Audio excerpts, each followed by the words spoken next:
Pak Bambang, selamat datang Pak Bambang. Malam, Bu. Tadi sudah masuk suaranya. Tadi Iya. salah link kelihatannya saya. Oh, begitu. Iya. Bentar saya inikan volumenya. Ini Pak Sabdo ya? Ya, betul. Iya, Pak. Pak, kameranya Salah bisa. link kelihatannya tadi. Iya, iya, ada kesalahan teknis ya. Saya ulang lagi kirim linknya. Iya, iya, iya. Iya, Pak Iwan, selamat datang. Silakan dibuka, Ibu. Baik, baik. Kita mulai ya. Oh iya. Iya, Bu. Baik. Bismillahirrahmanirrahim. Assalamualaikum warahmatullahi wabarakatuh. Waalaikumsalam warahmatullahi wabarakatuh. Ya, Selamat malam, selamat berbahagia kita semua. Alhamdulillah ya, atas izinnya kita semua malam ini berkumpul di sini secara daring dengan di rumah masing-masing begitu ya. Dan sebelumnya selamat tahun baru. Jadi kemarin kita tahun baru, terus kita belum adakan lagi kegiatan kita ya. Jadi ini ya, Bu. sebelumnya sudah ada, tetapi secara luring dan terbatas begitu ya. Jadi ini yang ke-11, alhamdulillah sesuai dengan harapan kita bahwa diskusi kita tetap berjalan ya, bisa istiqomah. Baik, Bapak Ibu, Pak Sabdo kemarin yang ke-9 ya, diskusi yang ke-9 sudah menyampaikan sebagian materinya yang luar biasa gitu ya. Jadi materi yang disampaikan itu rangkaian berkaitan dengan seluk-beluk pertambangan begitu ya, perizinan pertambangan dan aktivitas pertambangan. Jadi yang kemarin disampaikan itu baru separuhnya begitu. Nah, jadi malam ini gitu. Terima kasih Pak Sabdo telah berkenan kembali hadir ya. Iya. Nah, sebelum kita mulai ya Bapak Ibu, saya ucapkan selamat datang bagi peserta semuanya yang tadi sudah sapa-sapa sedikit, yang belum disapa terima kasih gitu ya atas kehadirannya. Nah, sebelum mulai izinkan kita mengundang Bapak Setiawan Wicaksono ya sebagai Ketua Kompartemen Agraria. Pak Setiawan, apakah sudah hadir? Oh iya, sudah hadir. Pak Setiawan, gimana? Bisa untuk memberikan sepatah dua patah kata karena kegiatan kita ini tentunya di bawah Kompartemen Hukum Agraria dan Sumber Daya Alam. Monggo Pak Setiawan, silakan Ya, Pak Setiawan. halo. Suara saya masuk ya, Bu ya? Masuk, kedengeran. Oh iya. Jelas. Ya. Ya. Oh, maaf ini sebentar sinyalnya agak ini, sebentar.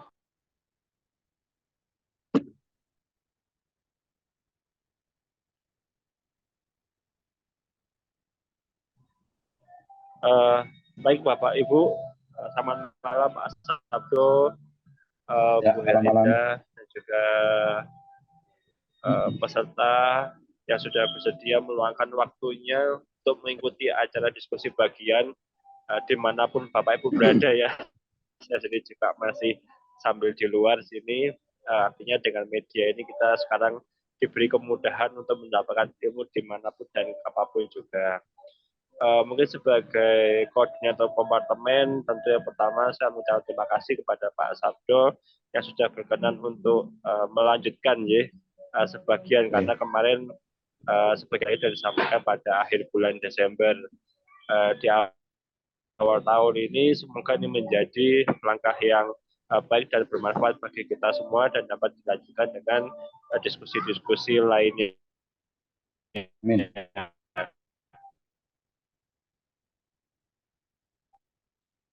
Baik, terima kasih. Semoga Bapak Ibu monggo.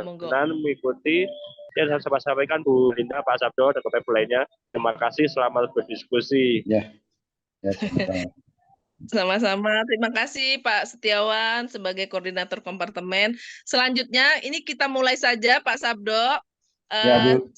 Saya serahkan kepada moderator adik kita Iqbal Firdaus. Disilahkan Iqbal ya untuk memandu diskusi kita karena kemarin Mas Iqbal yang sudah memandu, jadi biar satu rangkaian gitu gak terputus. Ya, ya. Persilakan Mas Iqbal untuk memandu. Silakan. Baik, terima kasih kepada Ibu Herlina untuk kesempatan yang diberikan kepada saya. Bismillahirrahmanirrahim. Assalamualaikum warahmatullahi wabarakatuh. Waalaikumsalam warahmatullahi wabarakatuh. Selamat malam kepada Bapak Ibu pemerhati, peminat, peneliti, pengajar, dan pembelajar hukum agraria dan sumber daya alam yang saya hormati selaku peserta diskusi pada malam hari ini. Sebelum kita mulai diskusi, marilah kita panjatkan puji dan syukur kehadirat Tuhan Yang Maha Esa, berkat limpahan kasih sayangnya sehingga kita dapat diberikan kesehatan untuk mengikuti acara diskusi pada malam hari ini. Tak lupa pula saya ucapkan selamat bergabung kepada narasumber kita, Bapak Sabdo Subianto, untuk meluangkan waktunya membagikan ilmunya kepada kita semua. Diskusi pada malam hari ini jadi dilatar belakangi oleh bagaimana sih perizinan tambang pasca penerbitan Undang-Undang Nomor 3 Tahun 2000, di mana pada hal itu fakta di lapangan dengan perizinan yang ada di dalam undang-undang itu terjadi beberapa konflik, di mana yang kami kutip dari Greenpeace 2 tahun terakhir ini ditemukan setidaknya ada 21 konflik pertambangan dengan luas konflik itu sekitar 213.048 hektar dan 122.082 korban terdampak. Maka berdasarkan uraian tersebut, maka kami mengundang Bapak Sabdo Subianto yang dimana beliau merupakan praktisi di bidang pertambangan dan juga bekerja untuk perusahaan pertambangan Batubara Group. Pratama Group. Pratama Group. Pratama Group. Dalam diskusi ini beliau akan menyampaikan materi tentang tata cara perizinan dan pertambangan part 2, di mana part 1-nya telah diadakan pada bulan Desember kemarin tahun 2023 dengan pokok bahasan perizinan sampai dengan eksplorasi tambang. Lalu juga saya Iqbal Maulana, mahasiswa Magister Kenotariatan Fakultas Hukum Universitas Brawijaya selaku moderator yang akan memandu acara diskusi pada malam hari ini hingga selesai. Yang dimana acara diskusi ini diadakan oleh Forum Diskusi Dwi Mingguan Agraria dan Sumber Daya Alam Fakultas Hukum Universitas Brawijaya yang ke-11. Agar diskusi pada malam ini dapat berjalan dengan lancar, kepada peserta yang nanti ingin bertanya kami beri waktu selama 10 menit setelah pemaparan materi selesai, dan diharapkan kepada para peserta pada saat penyampaian materi untuk tetap on cam dan tidak menyelah selama berjalannya pemaparan materi. Untuk mempersingkat waktu dan tanpa mengurangi rasa hormat saya persilakan kepada Bapak Sabdo Subianto untuk memaparkan materinya. Waktu dan layar kami persilakan. Silakan, Pak. Terima kasih. Bapak Ibu, para peserta partisipan diskusi pertambangan. Assalamualaikum warahmatullahi wabarakatuh. Waalaikumsalam warahmatullahi wabarakatuh. Ya. Salam sejahtera dan selamat malam. Bapak Ibu sekalian, yang lalu part 1 saya telah memaparkan mulai dari awal perizinan sampai studi kelayakan, yaitu FS di sini yang saya sebut.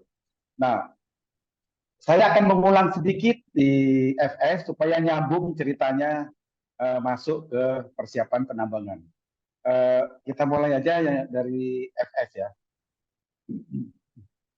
Nah, studi kelayakan yang dimaksudkan di sini next ya adalah untuk mengevaluasi apakah area tambang yang akan kita garap itu layak secara ekonomis untuk ditambang. Nah, untuk itu pada saat evaluasi kelayakan tambang ini kita harus mengetahui jumlah sumber daya dan cadangan yang ada di area tambang yang ada di IUP tersebut, izin usaha pertambangan tersebut. Kemudian sekaligus juga menghitung stripping rasio ekonomis untuk ditambang, kualitasnya batu baranya, jarak ke pelabuhan, harga batu bara pada saat itu, dan kita perkirakan juga ke depan kira-kira gejolak harga kayak apa. Kemudian setelah itu kita masuk ke pemilihan peralatan untuk kegiatan penambangan. Next. Nah, nomor 7 kita lanjutkan dengan biaya, perhitungan biayanya. Perhitungan biaya tentu kita masuk ke semua cost, termasuk biaya angkutannya, sampai dari mulai tambang sampai ke vessel yang dimaksud adalah kapal besar di tengah laut, biaya perizinan, biaya pembebasan lahan, royalti ke pemerintah, biaya konstruksi, kemudian biaya pemakaian fuelnya, maintenance alat berat, biaya leasingnya, overhead cost dan lain-lain. Semua biaya kita perhitungkan sehingga kita bisa mengetahui total cost, biaya per BCM. Overburden yang saya maksud di sini tanahnya. Sebelum masuk ke kena batu bara kita harus mengupas tanahnya dulu. Nah, biaya per BCM itu maksudnya per bank kubik meter. Itu per BCM-nya berapa? Kemudian biaya per ton untuk sampai ke batu bara terus sampai ke vessel, ke pelabuhan dan vessel itu berapa totalnya. Kemudian investasi dan pendanaannya dari mana? Nah, setelah itu baru kita simpulkan apakah tambang ini akan memberikan nilai ekonomis atau layak atau tidak untuk ditambang. Jika hasil perhitungannya layak dan ini memberikan suatu keuntungan untuk ditambang, maka akan dilanjutkan kegiatan berikutnya, yaitu persiapan penambangan mulai dari konstruksi dan sampai nanti ke penambangan dan penjualannya. Tetapi apabila disimpulkan tidak memberikan nilai ekonomis atau belum memberikan keuntungan apabila kita lanjutkan pertambangan tersebut dari hasil evaluasi, maka semua data ini akan masuk ke arsip, kemudian akan kita tunggu nanti melihat harga batu bara ke depan apakah masih bisa ditambang dengan harga batu bara yang baru nantinya. Apabila tidak, ya terpaksa ada batas waktunya. Eksplorasi ini sebelum masuk ke EU produksi ada batas waktunya 3 tahun, 2 kali perpanjangan. Setelah itu kita harus kembalikan kepada negara apabila kita tidak mau melanjutkan sampai ke aktivitas fisik penambangannya. Nah, itu kira-kira sudah selesai studi kelayakan yang lalu. Sampai di situ saya akan sambung masuk ke persiapan penambangannya. Ini full ya dengan foto dan video, banyak foto dan videonya. Next. Nah, persiapan penambangannya ini mulai dari penyusunan dokumen administrasi untuk penambangan yang disebut dengan RKAB. RKAB ini adalah rencana kerja anggaran dan belanja. Ini yang harus kita presentasikan kepada pemerintah melalui ESDF. Itu tentang rencana kerja kita selama 1 tahun. Tetapi sekarang sudah dirubah, sudah boleh kita sampai 3 tahun ke depan. Jadi 1 RKAB untuk 3 tahun ke depan. Nah, ini yang harus kita persiapkan, karena di dalam RKAB itu rencana kerja dan termasuk rencana biaya berapa total cost-nya dan harga jualnya sampai keuntungan serta royalti kita kepada negara. Setelah itu masuk ke perekrutan karyawan, membuat rencana penambangan jangka panjang, jangka pendek, baru ke konstruksi fasilitas kegiatan penambangan untuk penunjang, mes, workshop, konstruksi jalan dan lain-lain. Dimulai nomor 5 yaitu dengan land clearing atau pembebasan lahan dulu. Pembebasan lahan di sini bisa kepemilikan lahannya itu dimiliki oleh warga, masyarakat, tetapi sebagian besar kita biasanya masuk ke area IPPKH, izin kehutanan untuk pinjam pakai lahan. Nah, ini usahanya pembebasan lahannya melalui IPPKH apabila masuk ke wilayah area hutan produksi. Kemudian setelah itu mulai masuk mobilisasi peralatan tambang, Setelah itu sosialisasi dengan dinas terkait dan masyarakat. Semua akan kita gambarkan dengan foto dan video. Next.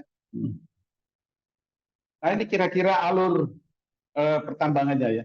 Kita mulai dari kanan atas ya, eksplorasi, perencanaan tambang, yaitu dimulai dengan kegiatan survei, kemudian pemboran eksplorasi yang saya dilakukan sebelum FS ini tentunya. Kemudian data-data bor kita proses dengan komputer melalui menggunakan software tertentu yang ada di tambangan yang biasa kita pakai. Kemudian kita lakukan fit dan disposal atau tempat pembuangan tanah, desainnya kayak apa. Nah, setelah kita lakukan perencanaan tambang komplit, kemudian kita mulai kaitan fisik, alur yang kedua, yaitu main operation activities, yaitu mulai pembersihan maksud saya, land clearing, grubbing, topsoil removal. Nah, ini semua kita kumpulkan ya, topsoilnya ya, kita simpan, nanti kita pakai topsoilnya untuk reklamasi ke depannya. Nah, setelah kita ambil topsoilnya, kita ada gambar pemboran itu, pemboran. Nah, setelah pemboran kita ledakkan tanah yang keras, kemudian kita overburdennya kita muat, jadi tanah atau batu yang sudah hancur karena peledakan kita muat, kita angkut tanahnya ke tempat pembuangan. Setelah itu kelihatan batu baranya ya, coal seam itu batu baranya yang hitam itu. Setelah kita kupas tanahnya, batu baranya udah terlihat yang hitam itu. Nah, setelah itu kita lakukan coal getting. Setelah coal getting kita angkut, masuklah ke barging dan shipping paling bawah. Sebelum kita proses batu baranya diangkut dulu, baru kita lakukan pemrosesan batu bara di tempat penghancuran, pabrik penghancuran. Kita lakukan pengangkutan dengan bed conveyor, masuk ke stockpile, dan kita angkut dengan tongkang ke vessel yang gambar bulat itu. Jadi runutnya seperti itu gambarnya, ya. Mulai dari eksplorasi sampai ke pembersihan lahan, penyimpanan topsoil, kemudian pemboran peledakan, kita gali tanahnya atau OB-nya, overburden-nya. Setelah muncul batu baranya kita ambil, batu baranya kita getting, kita masukkan ke truk, kita angkut, kita proses dan kita jual. Kira-kira seperti itu secara gambaran, secara garis besar. Next. Nah, ini contoh perencanaan jangka pendek saja berupa kayak begini di software kita lakukan. Jadi nanti dalam perencanaan jangka pendek akan kita hitung berapa juta BCM tanahnya, batu baranya berapa ribu ton, SR-nya berapa. SR itu stripping ratio ya. Stripping ratio yang dimasukkan adalah perbandingan antara jumlah batu bara dan tanah penutup yang akan kita kupas. Seperti itu. Next. Nah, ini mulai dilakukan konstruksi, pembuatan jalan. Mungkin bisa dipercepat aja ini, karena cuma konstruksi untuk pembuatan jalan pengangkutan batu bara. Nah, ini konstruksi semua ya, konstruksi tentang tempat ini fuel, pengangkutan. Jalannya kalau sudah jadi baru kita lakukan mobilisasi alat. Nah, ini mobilisasi alatnya.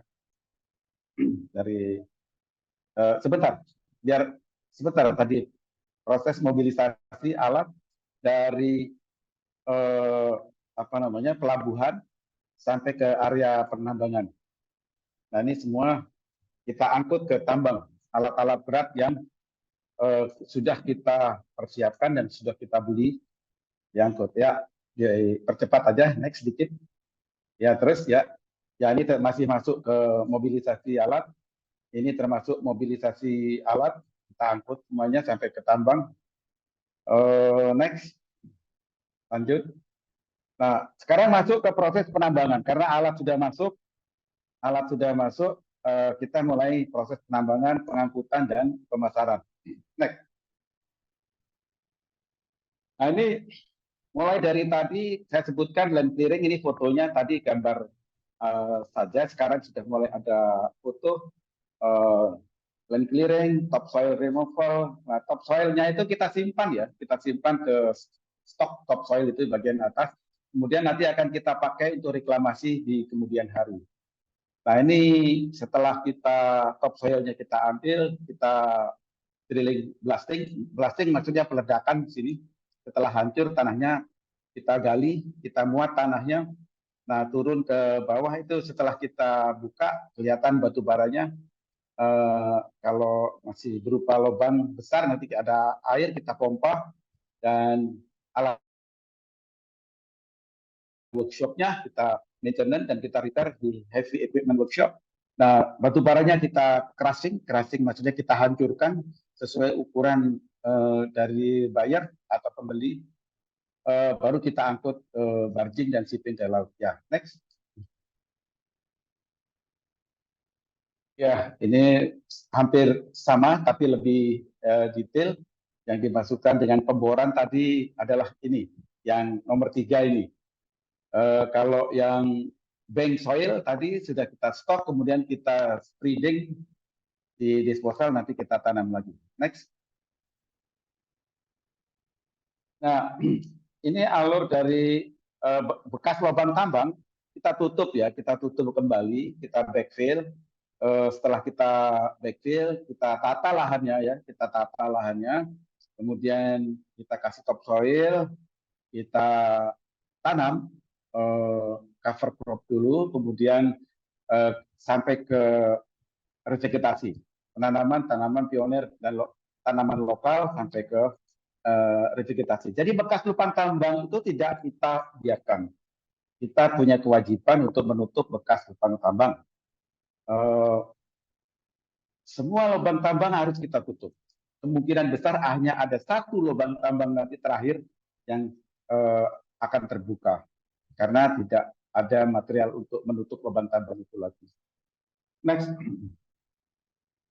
Nah ini batu baranya kira-kira bentuknya seperti itu awalnya dulu. Setelah kita bor, kita mengetahui bahwa ada beberapa sim itu maksudnya lapisan ya, full itu batu bara. Beberapa lapisan batu bara ini ada 3. Setelah kita tambang seperti itu akan berbentuk lubang. Akhirnya akan berbentuk lubang.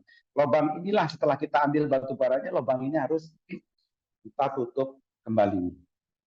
Jadi dari hasil yang di atas kecil itu yang warna oranye dan lain-lainnya, itulah dari hasil pemboran. Kita mengetahui di dalam tanah itu bentuknya seperti itu, dan setelah kita gali memang betul bentuknya seperti itu simnya atau batu baranya.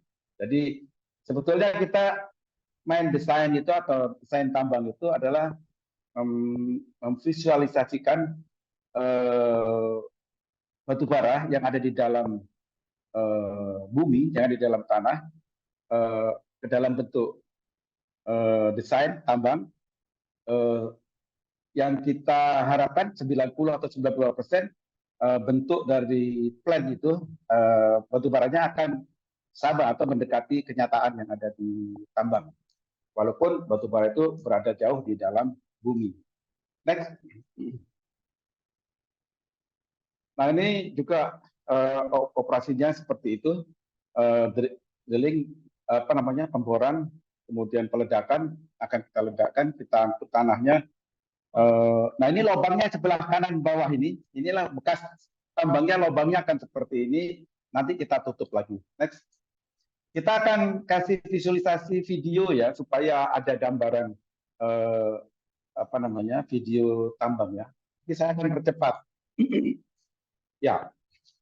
Ya ini kira-kira awal daripada operasional untuk land clearing, dilakukan pembicaraan tentang kemungkinan masalah-masalah bahaya yang akan timbul, kemudian bagaimana bahaya timbul tersebut tidak terjadi suatu kecelakaan. Jadi ada diskusi sebelum mulai kerjaan, sudah kita antisipasi bahaya-bahaya apa yang mungkin timbul dan bagaimana untuk mencegah agar supaya kecelakaan tidak terjadi. Jadi tadi rapat berdiri bareng tadi membicarakan adalah itu. Setiap aktivitas tambang awal akan dimulai dengan hal tersebut. Jadi untuk menganalisa kemungkinan bahaya apa yang akan timbul. Ya, next kita percepat aja. Next. Ya. Nah, setelah tadi kita land clearing, kita angkut topsoilnya. Ya, next. Nah, ini videonya ya. Tadi foto-fotonya sekarang sudah dalam bentuk video. Jadi ini topsoil atau subsoil yang akan kita simpan dan kita pakai nanti kemudian hari ya, pada saat kita selesai melakukan penambangan. Next. Ya, kita lanjut. Nah, inilah bentuk spreading topsoil. Pada saat lubang sudah ditutup, lubang bekas tambang, kita kembalikan lagi topsoilnya, kita sebarkan, baru kita nanti kita lakukan reklamasi. Next.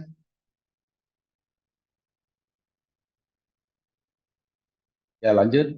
Nah, ini persiapan untuk pemboran dan peledakan. Karena untuk topsoil, subsoil mungkin bisa kita gali tanpa peledakan. Tetapi sudah menyangkut masalah batu, kena topsoilnya sudah terkupas, kemudian kena batu keras, kita nggak bisa lagi di tanah tersebut digali dengan alat berat karena keras, maka kita ledakkan tanah tersebut atau batu tersebut. Nah, ini adalah proses pemboran untuk membuat lubang bor untuk diisi bahan peledak. Nah, lubang-lubang bor ini nanti kita isi bahan peledak. Nah, ini proses pengisian bahan peledak. Nanti setelah itu kita ledakkan sampai hancur. Setelah hancur baru kita gali. Nah, ini contohnya seperti ini. Namanya drilling and blasting. Nah, ini peledakannya seperti itu. Kita hancurkan batunya atau tanahnya. Nah, nah, setelah hancur, nah ini kita gali karena sudah remuk, tanahnya sudah lunak, baru kita gali tanahnya untuk mengupas tanah sampai kita mendapatkan batu bara. Nah, kita sudah tahu kedalaman berapa akan ketemu batu bara dari mine plan, dari perencanaan tambang. Sudah tahu persis, kita tahu bahwa batu bara akan berada di kedalaman sekian. Karena itu kita kupas tanahnya dulu, kita buang, kita tutupkan tanah ini ke lubang bekas tambang.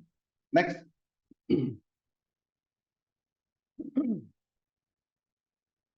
Nah, ini setelah terkupas tanahnya yang abu-abu tadi muncul batu baranya.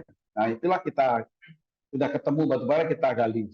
Baru kita masukkan batu bara tersebut nanti ke pabrik pengolahan atau kita proses ke crushing plant. Kita hancurkan batu baranya sesuai dengan ukuran, sesuai dengan kemauan dari buyer batu bara. Next. Nah, kita angkut batu baranya. Nah, ini kita stok di dekat pabrik atau tempat pengolahan batu bara. Kemudian next. Ya, kita lanjut biar agak cepat waktunya. Ini bagian dari maintenance jalan, ya, pemeliharaan jalan angkut. Kalau jalan angkutnya rusak, kita harus pelihara jalan, kita maintain jalan angkutnya agar supaya jalannya tertata dan bagus dan pengangkutan batu bara berjalan dengan baik. Ya, next. Next. Ya, ini workshop area. Jadi kalau ada peralatan yang rusak, kita harus repair. Kita harus maintain alat-alat beratnya di workshop yang sudah kita bangun dan kita persiapkan, dilengkapi dengan warehouse dan kebutuhan-kebutuhan spare part kita persiapkan. Fuel tank juga kita persiapkan untuk tempat penyimpanan bahan bakar. Nah, ini workshop area harus kelihatan bersih, rapi, sehingga kecelakaan dapat dihindari. Ya. Nah, ini masih area workshop untuk perbaikan alat. Ini juga. Next. Nah, ini sudah mulai masuk ke tempat penghancuran batu bara. Jadi batu bara tadi setelah kita stok, kita hancurkan. Ada mesin crusher namanya. Kita hancurkan sampai beberapa tingkat penghancuran sehingga ukuran daripada batu bara sesuai dengan keinginan daripada buyer. Nah, tentu batu bara ini ada sebagian yang kita pakai di dalam negeri dan ada kita ekspor. Ya. Sebagian besar memang produksi batu bara kita Indonesia ini 70% kita ekspor, 30% kita pakai sendiri untuk di dalam negeri. Next. Ya. Ini pengangkutan ya mulai ke conveyor ke laut. Nanti kita angkut dengan barge kita angkut, barge itu maksudnya tongkang, kita angkut nanti ke vessel atau ke kapal besar, tempat parkir kapal untuk untuk diangkut ke luar negeri. Jadi kita jualnya pakai vessel atau kapal besar yang muatannya sekitar 50 sampai 60 ribu ton sekali isi vessel. Nah, ini konveyornya, memang panjang konveyornya dari darat sampai ke laut. Nah, sampai di laut nanti kita pindahkan batu baranya ke tongkang atau barge, baru diangkut ke laut. Next, baru diangkut ke vessel oleh tongkang. Next. Nah, ini pemindahan batu bara dari tongkang atau barge ke vessel besar di tengah laut. Jadi ada pembongkaran batu bara dari barge atau full barging ke shipping. Nah, ini yang saya sebut dengan tadi vessel dengan kapasitas sekitar 50.000 sampai 60.000 sekali jual, sekali angkut. Nah, tentu pembelinya ada beberapa negara yang menggunakan batu bara untuk kepentingan energi di negaranya, termasuk di Indonesia, kebanyakan dipakai untuk PLTU. Next. Nah, batu bara sebelum dijual tentu ada step yang tidak kalah penting, yaitu untuk quality control. Jadi batu bara itu harus kita sampling, kita analisa di lab, kita jual sesuai dengan kualitas yang diharapkan oleh buyer. Nah, next. Nah, ini pengambilan sampel dan kita proses analisa batu bara di laboratorium. Jadi di tambang batu bara di pelabuhan biasanya kita buat kita konstruksi mini lab yang untuk menganalisa batu bara. Tetapi itu untuk kepentingan perusahaan. Untuk kepentingan buyer dan seller atau perusahaan itu ada yang namanya independent surveyor. Independent surveyor itu adalah yang menganalisa batu bara, tetapi sifatnya yang dilakukan oleh vendor. Ini yang sebagai juru tengah antara seller dan buyer untuk menganalisa batu bara di lab mereka, vendor. Biasanya ada Geoservice, ada Scofindo, Anindia, dan ada beberapa lagi ya surveyor Indonesia yang ada di Indonesia yang kita pakai atas persetujuan seller buyer mau menggunakan surveyor independent surveyor yang mana. Next. Nah, hasil lab kualitas batu bara yang disetujui ini adalah seperti tergambar ini. Ini kebetulan surveyornya adalah Anindia yang dipercaya oleh seller maupun buyer. Kualitas batu baranya adalah seperti tertabel tersebut.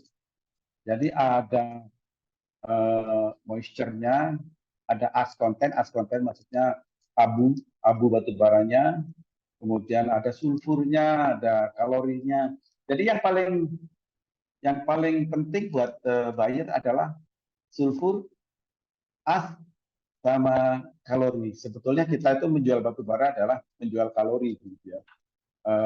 Berbeda kalori akan berbeda harga. Begitu juga berbeda sulfurnya berbeda juga harganya karena sulfur akan berpengaruh kepada pencemaran udara. Sehingga negara-negara tertentu akan menghindari batu bara dengan sulfur yang kandungan sulfurnya tinggi. Next. Sekarang masuk ke lingkungan ya, lingkungan dan pasca tambang. Tambang tadi udah selesai sampai ke vessel, sampai ke lab, udah selesai. Sekarang masuk ke lingkungan. Nah, di dalam lingkungan ini tentu kita ada aturan-aturan dari pemerintah yang harus kita taati. Dasar hukumnya tentang lingkungan tambangan yang harus kita taati. Dan kita tidak bisa menghindar dari ini. Karena ada intervensi daripada pemerintah dalam bentuk pengawasan yang terencana, terschedule untuk datang secara periodik ke tambang untuk melakukan pengontrolan terhadap lingkungan. Jadi sebetulnya kita ini tambang ini tidak bisa menghindar dari masalah lingkungan karena sudah ada aturan-aturan yang jelas dan kita juga diawasi oleh pemerintah. Nah, selain itu saya perlu tambahkan bahwa sebelum mulai tambang, perusahaan itu wajib untuk menanam jaminan reklamasi yang harus kita taruh di bank, yang tidak bisa diambil baik oleh perusahaan maupun oleh pemerintah. Nah, jaminan reklamasi ini besarnya tergantung kepada berapa luas hektar yang akan kita tambang. Jadi biaya per hektar untuk reklamasi itu berapa. Jadi sebetulnya kalau ada perusahaan tambang yang nggak mau melakukan reklamasi, mereka sudah menanam jaminan reklamasi. Dan itu akan digunakan oleh pemerintah, jaminan tersebut, apabila perusahaan tersebut tidak mau melakukan reklamasi. Dan pemerintah sendiri yang akan melakukan reklamasi menggunakan dana jaminan reklamasi tersebut. Jadi sebetulnya sudah terang benderang, kita tidak bisa menghindar dari situ. Kalau ada yang tambang yang merusak lingkungan, ini mohon maaf kembali lagi kalau aturannya diikuti seperti itu, tidak bisa dihindari. Lingkungan kembali sebagaimana semula. Dan kita timbun, kita lubang-lubang itu kita timbun, kita reklamasi, kita kasih top soil, kita tanam. Nah, aturannya itu ada 1, 2, 3, 4, next, 5, ada 10 peraturan. Jadi memang ketat masalah lingkungan ini, kita tidak bisa main-main. Kecuali kalau tambang itu ilegal. Ilegal dalam artian dia tidak punya izin. Gitu. Kalau tambang yang punya izin, kita wajib melakukan tadi saya sebut RKAB ya, RKAB, rencana kerja anggaran dan belanja. Setiap tahun harus kita presentasikan di depan pemerintah. Kita mau ngapa, kita mau nambang, kita mau berapa, kita mau jual harga berapa dan lain sebagainya, termasuk masalah lingkungan. Next. Nah, yang paling penting di sini saya ada beberapa yang akan saya sampaikan. Pemantauan lingkungan. Proses pengamatan, pencatatan, pengukuran, dan pendokumentasian secara verbal dan visual menurut prosedur dan standar tertentu sebagai contoh kegiatan pengukuran kualitas air tambang, pemantauan ketebalan debu tambang, pemantauan tingkat kebisingan suara, dan lain-lain. Semua kegiatan dilakukan secara kontinu dan dilaporkan secara periodik serta kita diinspeksi secara rutin oleh pemerintah melalui dinas lingkungan dan ESDM. Next. Dari pemantauan ada pengelolaan lingkungan. Nah, pengelolaan di sini adalah untuk mengenai pH air tambang, penyiraman debu, penataan lahan dan vegetasi dan lain-lain. Jadi kita tidak bisa membuang air tambang sesuka kita. Ada batasan-batasan tertentu, air tambang harus dibuang ke perairan umum dengan pihak-pihak itu, dan kita harus mengkondisikan air tersebut sesuai dengan aturan-aturan pemerintah. Next. Nah, ini contohnya ini, pengelolaan dan pemantauan air limbah tambang. Jadi dari pompa tambang itu kita tergenang air kita pompa. Nah, output dari pompa kita masukkan ke settling pond, kemudian kita ambil sampelnya, kemudian kita kelola airnya agar supaya kalau asam ya kita harus buat supaya airnya netral ke pH-pH tertentu. Kemudian pengecekan sampel secara periodik sebelum dilepas ke perairan umum. Terakhir adalah pelepasan air menuju sungai setelah mengikuti standar baku mutu yang telah diinspeksi secara rutin oleh pemerintah. Jadi kita tidak bisa menghindar kalau ada yang melakukan pencemaran lingkungan, itu berarti mereka tidak melakukan standar. Itu pasti ada deviasi yang tidak normal yang terjadi. Yang pada umumnya tambang melakukan ini. Nah ini standarisasi baku mutu air limbah tambang. pH-nya sudah harus segitu. Kemudian residu tersuspensi, kemudian kadar besinya, kadar manhannya, sudah ada semua yang harus kita lakukan. Termasuk kekeruhan. Kekeruhan di sini adalah PPS solid suspended. Solid suspended. Singkatannya apa? TSS ya, TSS. Total suspended solid ya. Total suspended solid itu berapa miligram per liter air. Tingkat untuk mengetahui tingkat kekeruhan air yang akan dibuang ke perairan ini. Next. Nah, tahapan reklamasi dan revegetasi ada satu, penataan lahan, pengaturan sistem drainage, penanaman tanaman cover crop untuk agar supaya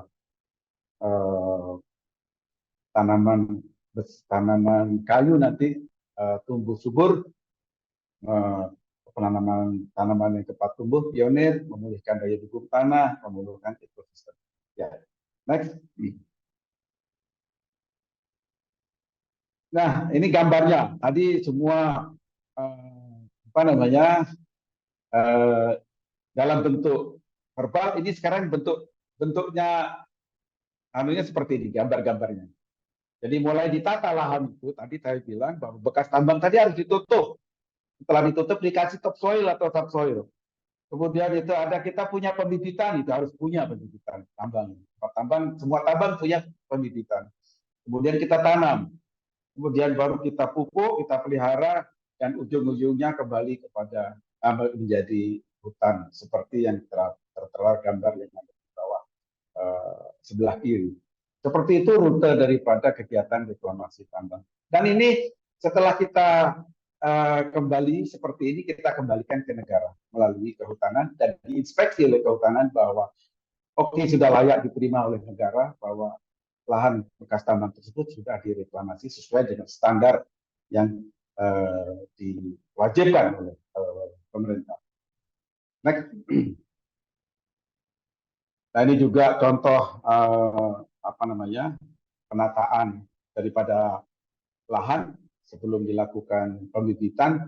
Jadi lahannya kita tata, kita kasih pupuk dan kita pelihara lah. Ya, next.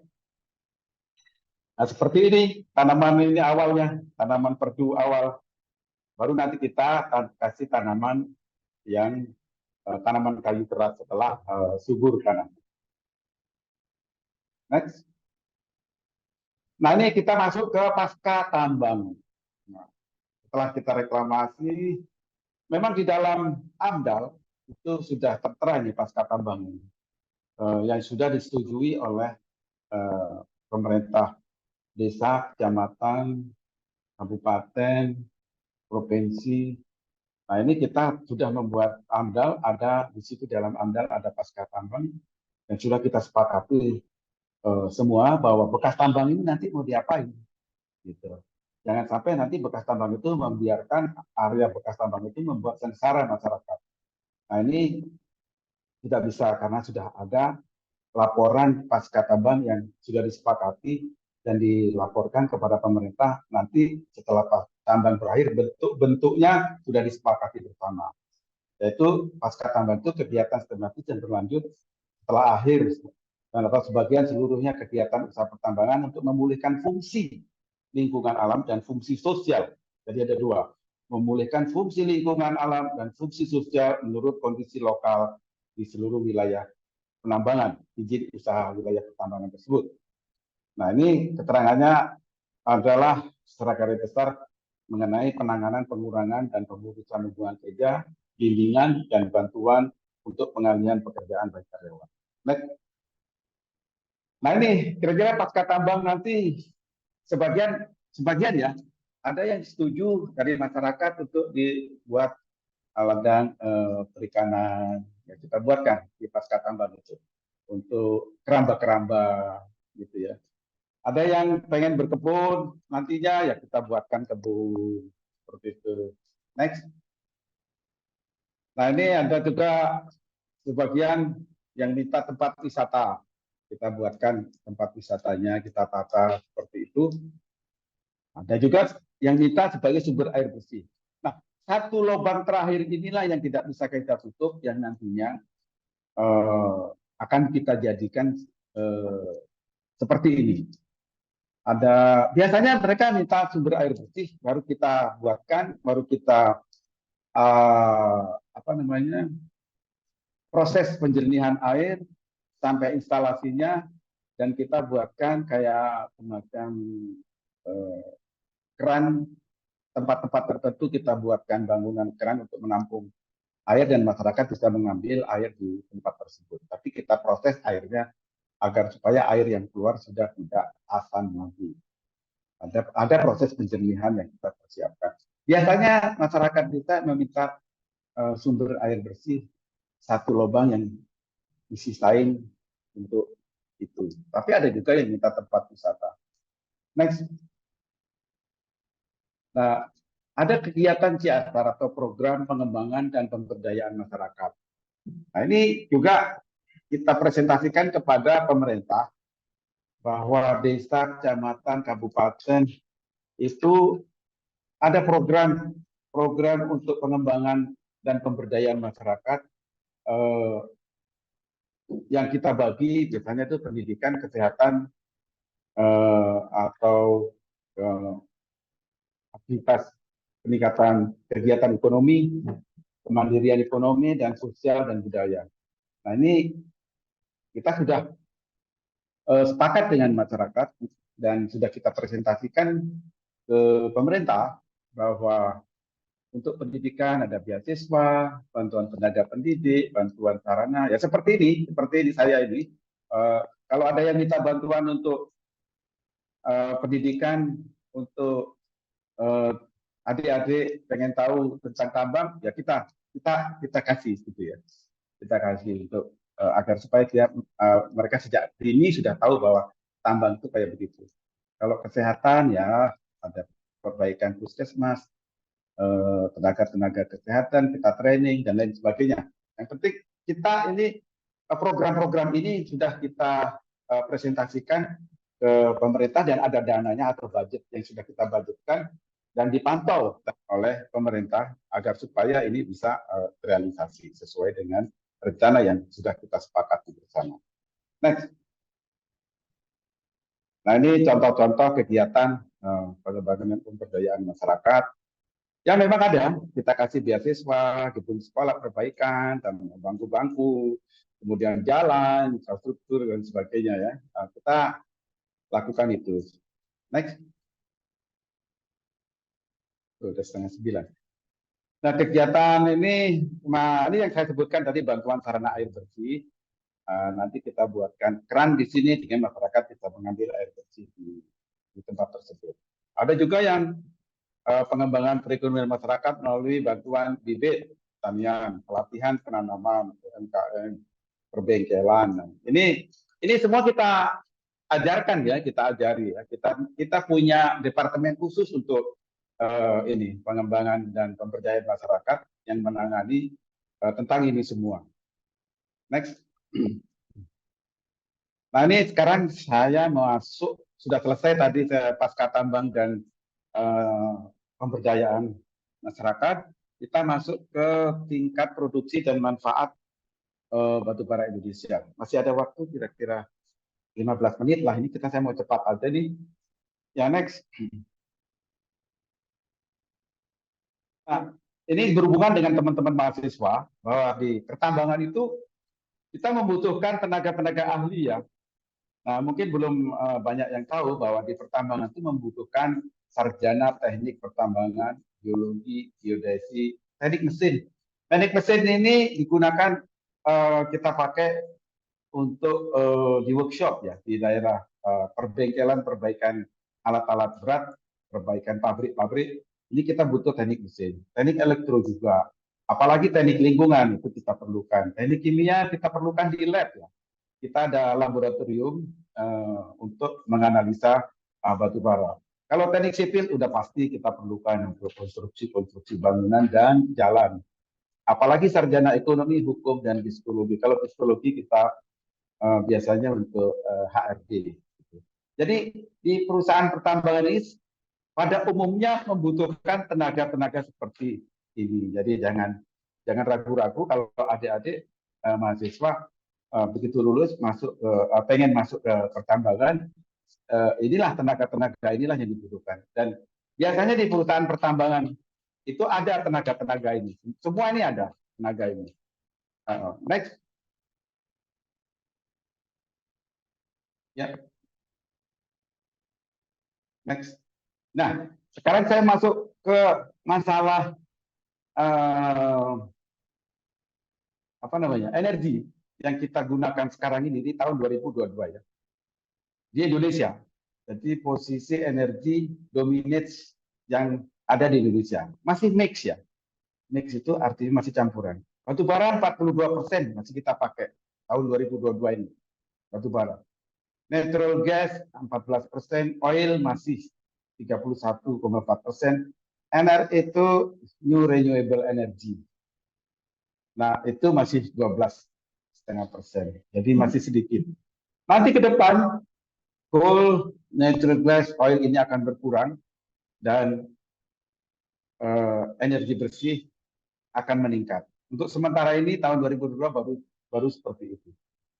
Kemudian yang sebelah kanan itu ada resource dan reserve dalam bentuk miliar ton. Jadi sebetulnya batu bara Indonesia itu masih dalam bentuk resource itu masih sekitar 100 miliar ton. Tapi sudah sebagian dalam bentuk cadangan itu 35 juta ton. Nanti kita tunjukkan nanti berapa produksi batu bara Indonesia dan itu reserve itu sama resource itu habis dalam waktu berapa tahun ke depan. Next. Nah ini Indonesia Coal Industry Overview tahun 2018 sampai tahun 2024. Ini tingkat produksi Indonesia yang diekspor dan untuk kebutuhan domestik. Domestik dalam artian kebutuhan dalam negeri. Yang hijau itu untuk kebutuhan dalam negeri dan yang abu-abu adalah yang kita ekspor. Jadi produksi tahun 2023 yang baru lalu itu sudah 700 juta ton. 700 juta ton setahun. Sebagian kita pakai sendiri, sebagian kita ekspor. Ya, yang kita pakai sendiri itu pada umumnya kita pakai untuk PLTU. Tahun 2024 ya hampir sama dengan tahun 2023, 700 juta ton lebih sedikit. Next. Nah ini proyeksi energi mix ke depan sampai tahun 2030. Batu bara masih, yang hitam itu batu bara ya. Batu bara masih lah kita pakai. Kemudian yang hijau itu new renewable energy, energi baru terbarukan, yang hijau. Semakin tahun semakin bertambah, oil dan gas semakin berkurang. Oilnya akan semakin berkurang, gasnya juga makin berkurang, energi baru terbarukan akan meningkat, batu bara berkurang sedikit sampai tahun 2030. Next. Nah, ini Indonesia Coal Industry Overview diklasifikasikan by end of user. Jadi dipakai untuk apa? Dipakai untuk apa? Kalau untuk domestik, kebanyakan itu masih 62% dipakai untuk PLTU ya, PLN dan apa namanya dipakai untuk power elektrik. Jadi masih PLN 62%, 21% itu smelter dipakai untuk smelter, untuk semen sebagian dan lain-lain. Nah, itu yang kegunaannya yang digunakan mulai tahun 2022, 23 dan 24. Jadi masih banyak digunakan untuk energi PLTU listrik. Next. Penggunaan bahan energi listrik di Indonesia ini, kita geser sedikit ya Ibu gambarnya. Yang biru muda ini masih PLTU 50%, kemudian PLTA baru 9%, diesel minyak itu 35%, energi baru terbarukan baru sedikit, dan juga panas bumi baru sedikit, air juga baru sedikit. Nanti ke depan energi baru terbarukan akan meningkat, yaitu yang masuk ke dalam energi baru terbarukan ini adalah misalnya air, angin, matahari, yaitu termasuk biodiesel ya. Next. Nah, ini setelah tahun 2030 penggunaan batu bara untuk energi di domestik atau di Indonesia akan turun sampai tahun 2060-70 sudah mulai menurun. Jadi kira-kira seperti itu akan digantikan oleh energi yang lainnya. Next. Ini manfaat batu bara. Manfaat batu bara. Kita pakai sebagai bahan bakar pembangkit listrik untuk menghasilkan produk gas metan, industri baja. Limbahnya bisa kita pakai juga untuk campuran beton jalan. Jadi sebagian digunakan untuk itu. Tapi masih 60% masih digunakan untuk PLTU ya, batu bara. Next. Alur konvensi energi batu bara menjadi listrik. Jadi pertama energi kimia dalam bahan bakar, dalam bahan batu bara diubah menjadi energi panas dalam bentuk uap bertekanan dan bertemperatur tinggi. Jadi kedua energi panas uap ini diubah menjadi energi mekanik dalam bentuk putaran. Nah, ketiga, energi mekanik dirubah menjadi energi listrik. Jadi dari energi pertama itu energi kimia, kemudian kedua menjadi energi panas, dari energi panas dirubah menjadi energi mekanik, terakhir ini menjadi energi listrik. Next. Nah, ini kalau diagram alurnya, konvensi energi batu bara itu seperti itu. Nomor satu itu batu bara baru datang. Yang nomor satu di sebelah kiri, nomor satu coal conveyor itu baru datang dari laut, kita stop, lalu kita masukkan ke dalam apa namanya coal bunker nomor dua, pakai menggunakan conveyor coal bunker. Nah, setelah coal bunker itu ada namanya coal riser, ya, nomor tiga. Nah, setelah itu masuk ke burner, dibakar. Tetapi pada saat pembakaran itu ada air yang masuk, cooling water from danau, dari danau atau dari sungai atau dari mana di bendungan, dimasukkan melalui pipa itu nomor 5A itu, nomor 5A masuk ke 5B airnya. Nah, air itu karena ada pembakaran dari batu bara akan berubah menjadi gas atau uap, boiler, dipanaskan. Nomor 5 itu dimasuk ke boiler, panas. Tekanan uap tinggi apa namanya masuk ke nomor 6. Nomor 6 itu pipa. Itu ada steam turbine. Tekanan uap tinggi memutar turbin.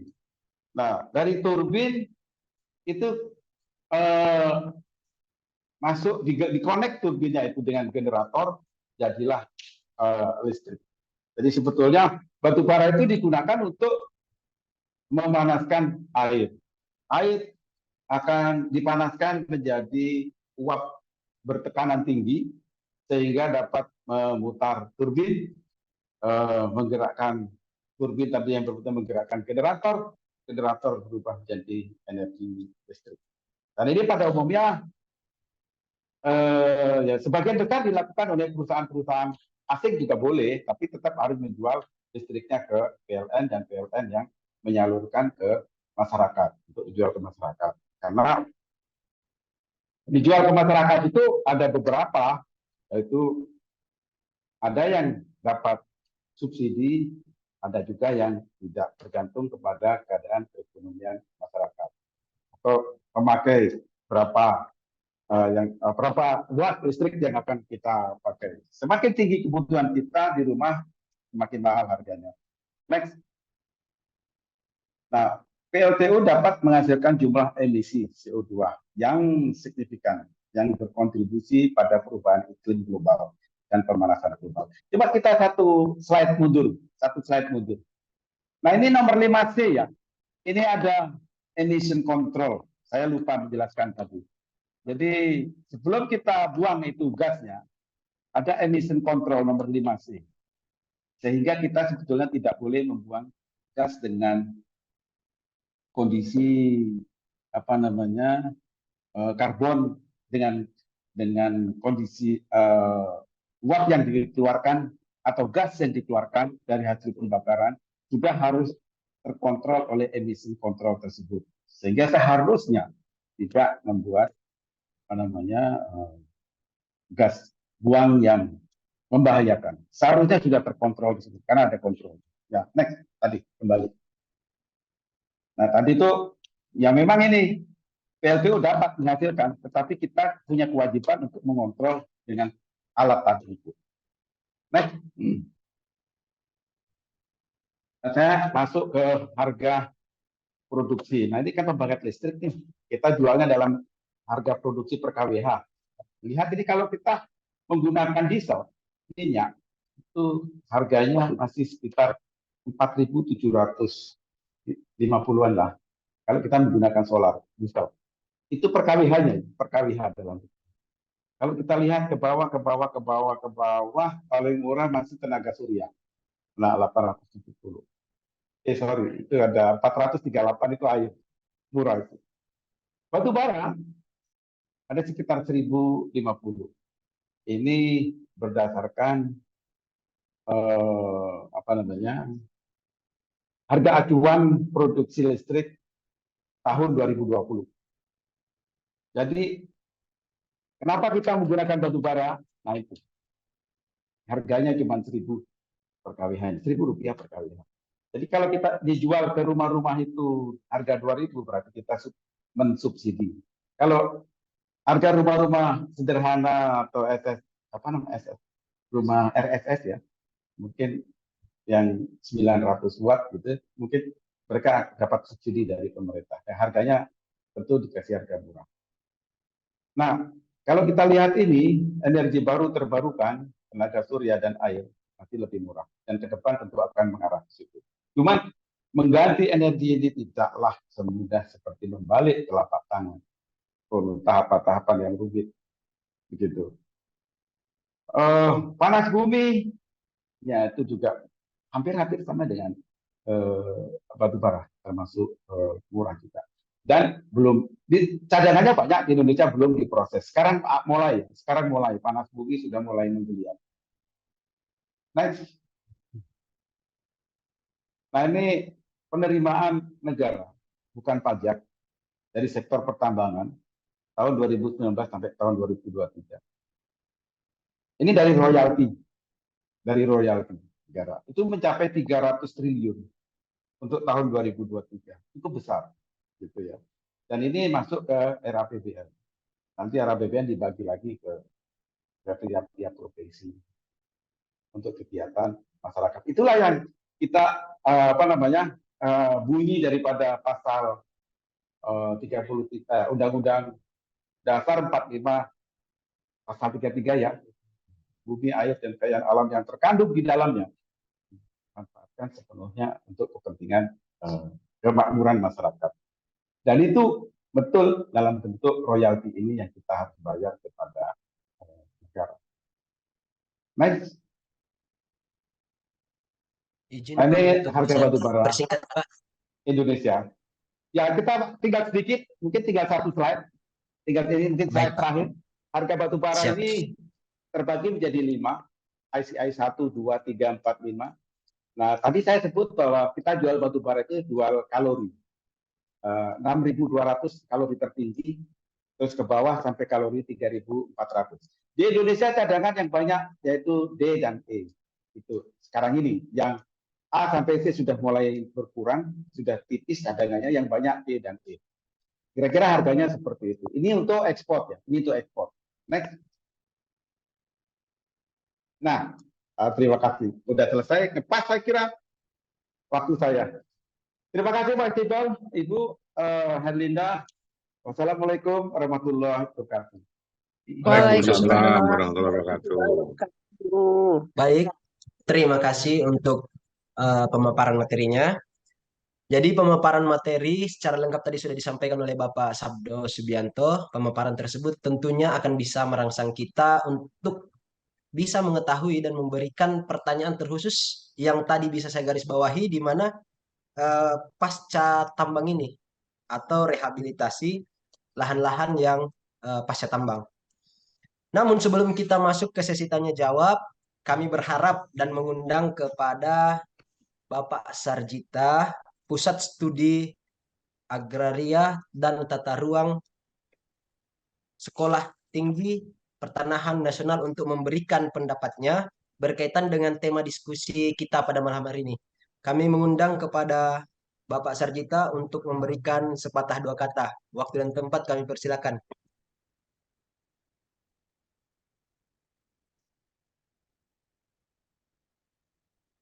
Izin Pak Sarjita.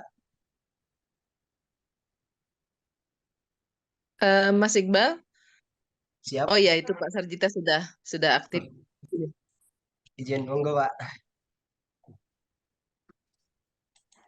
Baik, waktu dan layar kami persilakan Pak Sarjita. Assalamualaikum warahmatullahi wabarakatuh. Sugeng dalu. Assalamualaikum Pak Sabdo dan rekan-rekan teman semuanya dari UP dan yang hadir pada malam ini. Saya sangat senang sekali dapat tambah pengetahuan terkait dengan pertambangan yang merupakan ilmu di luar kompetensi saya, Pak. Ya. Jadi wacana-wacana seperti itu supaya tidak hanya jago kandang, maka mestinya harus belajar materi-materi di luar sektor pertanahan, Pak, supaya melihat suatu persoalan itu bisa komprehensif. Ini saatnya yang tepat. Kami banyak mendapat masukan. Nah, saya kira nanti di lain waktu juga harus di sektor lain ya, tidak hanya pertambangan. Nah, ya, nanti sehingga melihat suatu persoalan itu bisa komprehensif dari berbagai sektor. Tapi kita tetap komitmen di masing-masing kompetensinya itu sehingga akan memperkaya kita ya. Dan tambah teman, tambah pengetahuan, yuk berbagi untuk berkontribusi pada negara ya. Itu ke negara gitu.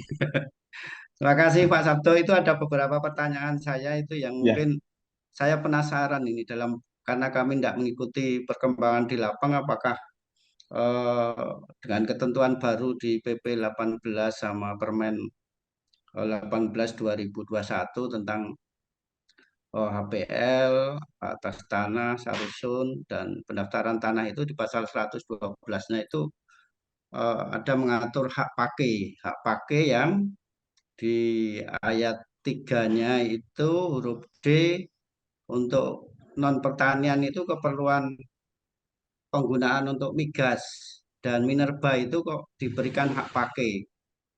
Apakah ini juga hak pakai jangka waktu tertentu, Pak? Oh, oke, hak pakai. Ya. Oke. Nah, ini dalam praktek apakah diikuti atau tidak, atau hanya sekedar ini regulasi di pertanahan, ya, karena tambang itu kan juga kadang-kadang di otoritas pertanahan juga. Nah, apakah dalam praktek itu setelah suatu perusahaan memegang izin usaha pertambangan, ada enggak ketertarikan atau berminat atau mungkin ada untuk mengurus hak atas tanahnya? Atau yang penting punya IMP kemudian melakukan eksplorasi gitu aja. Nah, ini Oke, saya oke. Baik, perlu baik. mendapat wacana supaya Ya, ini juga menjadi bagian ya, dari percuma dibuat regulasi kalau ya, kemudian itu tidak ya, diimplementasikan di lapangan. Kalau pasca ya, tambang kan jelas, ya, nanti tambangnya udah selesai kemudian ya, ya, diserahkan. Nah, nanti terserah nanti tata ya, ruang dan pihak-pihak yang terkait dengan itu. Terima kasih ya, Pak Sabdo, ya. Baik, Pak. ilmunya yang Oke. banyak sekali. Ya, Assalamualaikum baik, warahmatullahi baik. wabarakatuh. Waalaikumsalam. Waalaikumsalam warahmatullahi wabarakatuh. Terima kasih Waalaikumsalam. Bu, untuk boleh langsung dijawab ini? sebentar, Pak. Jadi kami Oke, mengucapkan oke, terima oke, kasih oke. untuk pendapat sepatah dua kata yang diberikan oleh Pak Sarjita. Baik, sebelum kami memberikan kepada Pak Sabdo untuk menjawab, kami mohon untuk share screen-nya ditutup dulu. Pak Teddy, ya. Izin Pak Teddy untuk di stop screen ya. Baik, terima kasih Pak Teddy. Baik, untuk pertanyaan tadi kami berikan kepada pemateri kita untuk bisa menjawab. Baik, waktu dan tempat kami persilakan. Baik. Ya, jadi izin usaha tambang. Oh, mungkin ini saya udah kami jelaskan di tahap pertama yang lalu ya, Pak Ban. Jadi tambang itu ada di dalamnya, di dalam bumi. Jadi yang dia di permukaan itu tanah bisa milik negara, bisa milik masyarakat. Kalau milik masyarakat itu disebutnya APL, area penggunaan lain-lain.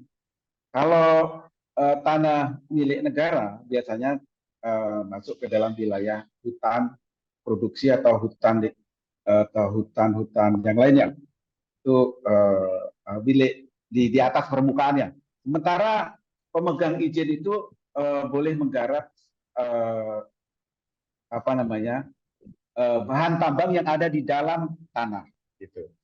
Jadi sebelum mulai kita melakukan penambangan, tentu kita harus selesai dulu urusan pertanahan ini.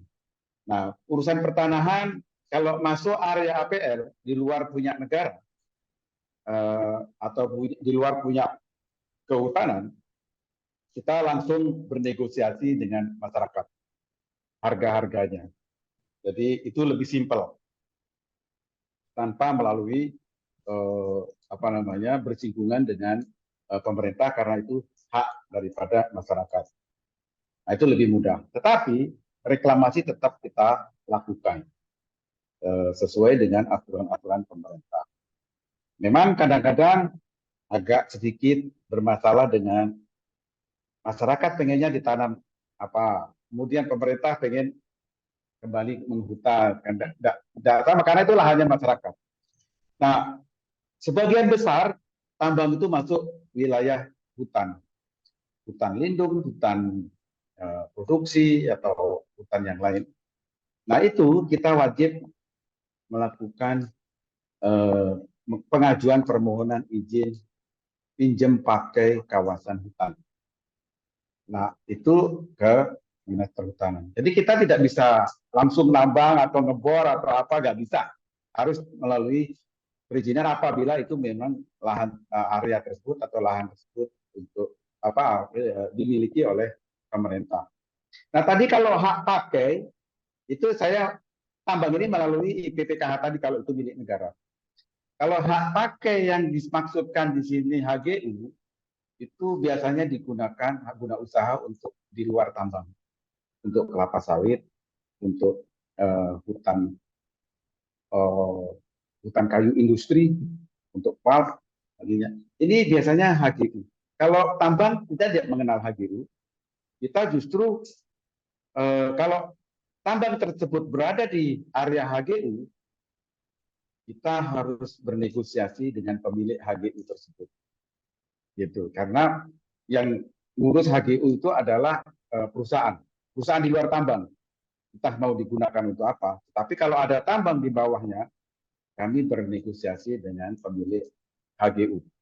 Jadi izin yang penggunaan lahan dari penambang atau perusahaan tambang itu langsung ke masyarakat kalau lahan tersebut milik masyarakat, atau melalui izin pinjam pakai kawasan hutan kalau lahan tersebut punya negara atau kehutanan. Kalau yang lain-lain kami tidak mengenal itu. Begitu kira-kira jawaban saya. Terima kasih. Baik, terima kasih untuk jawaban yang diberikan ke Pak Sabdo. Saya kembalikan ke Pak Sarjita untuk menanggapi. Izin Pak Sarjita. Izin Pak Sabdo. Jadi gini, setelah memperoleh atau sebelum EUP ya biasanya itu kan investor itu melakukan proses menyelesaikan hak pihak ketiga di atas tanah yang akan dilakukan proses penambangan. Apalagi kalau penambangan open space ya, atau di permukaan. Maka setelah dibebaskan kan baru kemudian IUP-nya ya, izin usaha pertambangannya. Nah, kemudian kan melakukan eksplorasi ya, melakukan kegiatannya. Nah, tadi di ketentuan PP kami itu Pak 18 itu ada ruang, maksudnya terhadap kegiatan penggunaan untuk kegiatan tambang minerba dan migas itu dapat diwadahi dalam bentuk hak pakai. Ya, jangka waktunya tertentu misalnya dan nanti lamanya jangka waktu hak pakai itu akan menyesuaikan dengan izin tambangnya. Ya, yang jelas kalau misalnya izin tambangnya lebih dari 30 ya, maka akan diberikan 30, nanti diperpanjang lagi kekurangannya seperti itu. Kalau hak pakai kan 30 diperpanjang 20 diperbarui 30 gitu di ketentuan itu. Nah, jadi misalnya di atasnya ada AGU, ya memang AGU-nya harus diselesaikan dulu. Tapi setelah hak pihak ketiga itu diselesaikan, kan kemudian free, tidak ada hak-hak lain. Nah, dalam prakteknya apakah izin usaha pertambangan ini pemegangnya ngurus hak atau tidak? Dalam konteks hak atas tanah, Pak. Bukan yang HGU tadi. Atau kalau di kawasan hutan mestinya tidak akan diterbitkan hak pakai. Ya. Jadi di aturan itu ada ruang seperti itu. Dalam praktek ini diterapkan atau tidak. Atau setelah menyelesaikan hak pihak ketiga langsung eksplorasi, kemudian selesai, pasca tambang reklamasi, ya. Kemudian setelah itu diserahkan ke pemerintah, ya. Atau seperti itu. Ya, oke. Mohon klarifikasinya nih. Ya. Awalnya memang izin dulu Pak keluar. Jadi IUP dulu, izin usaha pertambangan dulu. Kita belum ngurus tanah ini. Kita belum tahu tanah itu milik siapa. Izin dikeluarkan. Tapi izin yang dimaksud itu adalah izin bahan tambang yang ada di bawah bumi. Betul, ya. Izin yang dikeluarkan, izin untuk menggali. Pemerintah melalui SDM tidak menyambung atau mengurusi lagi izin-izin selanjutnya, baik itu ke masyarakat atau izin-izin ke IPPKH ke pemerintah. SDM tidak mengikuti itu lagi. Ini kok mati ya? Memang dimatikan ya? Ya, dimatikan. Memang Oke. Lanjut. Ya, oke. Ya, jadi seperti itu. Izin usaha pertambangan dulu. Nah, setelah dapat izin usaha pertambangan, izin yang dikeluarkan itu 2 tahap, eksplorasi duluan, baru nanti setelah eksplorasi kita lakukan FS atau feasibility study, kalau layak kita akan minta lagi izin operasi produksi. Nah, pada saat kita mendapatkan izin eksplorasi, apabila area tersebut milik negara, maka kita wajib melakukan izin pinjam pakai kalau itu kawasan hutan. Tapi itu untuk eksplorasi. Eksplorasi itu untuk penelitian awal. Nah, itu memang harus ada izinnya dari pemerintah melalui Kalau itu punya kehutanan ya melalui kehutanan. Gitu. Nah setelah selesai eksplorasi ya, setelah kita ketahui cadangannya ada, kita akan mengajukan izin operasi produksi. Nah, operasi produksi ini juga harus minta izin lagi tentang penggunaan lahan tersebut untuk kepentingan pertambangan yang ada di bawah. Tentu setelah kita pasca tambang dan sudah kita reklamasi, akan dikembalikan kepada negara kalau itu milik negara.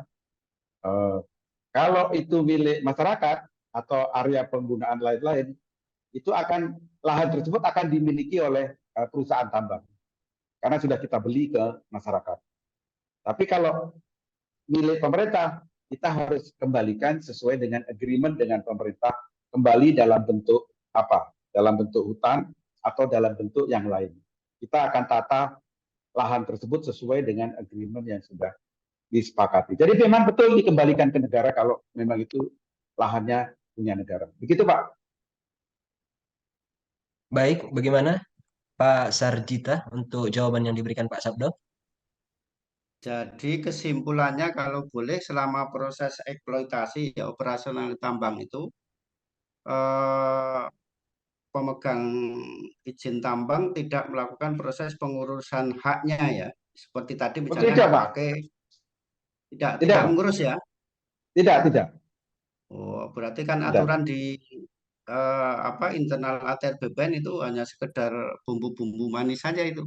Karena di lapang tidak diikuti gitu loh. Percuma. Sehingga itu ya.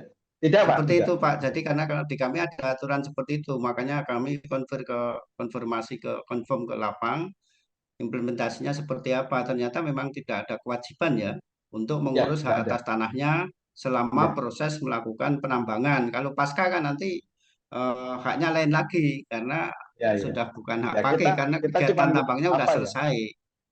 Ya kita pakai, kita reklamasi, kita kembalikan ke negara itu. Tetapi kita bayar ya, bayar tetap ke hutanan tetap bayar. Ada bayar sejumlah uang tertentu. Oke, sudah clear Pak. Jadi memang itu apakah pasal disiapkan untuk itu atau hanya sekedar untuk formalitas ini nanti kita waktu ada pembahasan internal kita pertanyakan ini kekuatan daya berlakunya gitu. Terima kasih Pak Sabto. Monggo yang lain terima kasih. Iya, Pak. Ya. Baik, terima kasih untuk kalau ada yang lain yang diberikan Pak Sarjita. Izin Pak Sabdo karena kan ini sudah jam 9 malam untuk menerima satu pertanyaan lagi dari Ibu Herlinda. Apakah boleh. Baik. Tidak apa-apa. Baik. Saya berikan kesempatan kepada Bu Herlinda. Baik, terima kasih. Aduh, luar biasa ini. Memang betul ya, ilmu itu menaikkan derajat seorang gitu ya. Ini luar biasa dari apa yang dipaparkan Pak Sabdo tadi. Rangkaian yang penuh dengan ilmu yang khusus gitu ya, memang harus dipahami betul dan betapa panjangnya proses pertambangan itu begitu ya. Nah, saya hanya berpikir bagaimana dengan tambang-tambang yang ilegal itu ya, tentunya nggak mengikuti atau karena kan memang nggak ada yang mewajibkan ini dan segala macam gitu ya. Kalau artinya apa? Kerusakan lingkungan itu memang sangat besar sekali potensi terjadi begitu ya kalau tambang-tambang ilegal itu dibiarkan gitu karena tentunya nggak ada proses ini gitu ya. Nah, tapi ini saya dalam hal ini tertarik tentang ini pertama tadi melanjutkan dari Pak Sarjita ya. Tentu kan nggak mengurus ya hak pakai, tapi saya penasaran kalau misalnya lahan itu gitu yang akan dilakukan tambang gitu itu milik masyarakat, maksudnya masyarakat sudah menempati di situ ya. Lalu tentunya bagaimana hubungan hukum masyarakat dengan tanahnya secara administratif ya. Mungkin ada yang sudah didaftarkan, ada yang belum begitu ya, menguasai secara fisik saja. Nah, Pak Sabdo gimana kalau langsung ke masyarakat ini bentuk perjanjiannya apa gitu loh, akadnya apa gitu loh Pak Sabdo dengan masyarakat yang menguasai di atas tambang dan kemudian misalnya mereka kan punya kebun gitu ya, apakah apa namanya, ini tentunya kan hak akses ya, karena kan nanti harus dibalikin lagi gitu ya, yang diberikan itu. Itu apa bentuknya, jual beli, apakah sewa, apakah apa namanya, seperti apa begitu ya. Terus Nah, kemudian misalnya ya, dia ada kebun, kan kebunnya ya, otomatis harus di ini ya, harus di ya, ya dicabut gitu nah, ya ya, tanamannya. ya, Nah, ini ada ganti rugi atau gimana Pak Sabdo? ya. Monggo itu Baik, saja baik. dulu Pak Sabdo. Iya. Makasih. Ibu, saya mulai dari ilegal tadi ya, illegal mining. Illegal mining itu seharusnya tidak ada, karena namanya juga ilegal. Jadi tidak mengikuti, tidak mempunyai IUP ya. Jadi itu biasanya terjadi beberapa tahun yang lalu. Kenapa? Pada saat eh, ada zaman apa namanya itu? Bukan, bukan. Itu eh, kewenangan dari bupati, wali kota yang cukup besar untuk mengeluarkan izin-izin itu. Apa namanya itu? Otonomi, otonomi, otonomi.